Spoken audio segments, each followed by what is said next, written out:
Disappearing birds. Birds are amazing animals. They live in all parts of the planet, from hot deserts to the ice of Antarctica. They fly non-stop for days. They find food easily. They find safe places to rest. They carry seeds. They control bugs. 1 out of 5 birds migrates. These birds arrive at their exact destinations.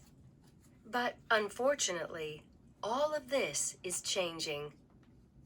The bird population is going down. This is happening to birds in all parts of the planet, from hot places to cold places. Birds are losing places to live and make their nests. Their food supply is going down. Some penguins of Antarctica are starving. Some seabirds, like puffins, are disappearing. Chemicals in the environment are affecting bird populations. In Michigan, near an old chemical factory, robins are dying. The songs of some birds are changing.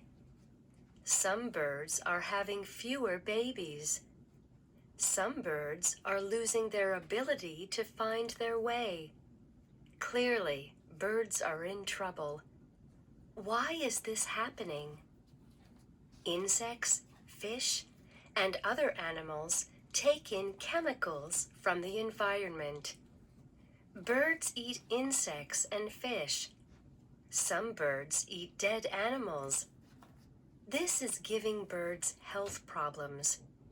If birds are having health problems, what are these chemicals doing to humans? Scientists like Christy Morrissey are trying to find out. Morrissey studies nature and harmful things in our environment. She wants to know how chemicals affect these birds. Birds usually have a stable population. When the bird population goes down, it means something is happening to the environment. According to Morrissey, birds are sending us messages about our own health and the health of the planet. We need to listen to these messages. Be sure to listen twice to this audio and repeat each sentence the second time to improve pronunciation. Good luck.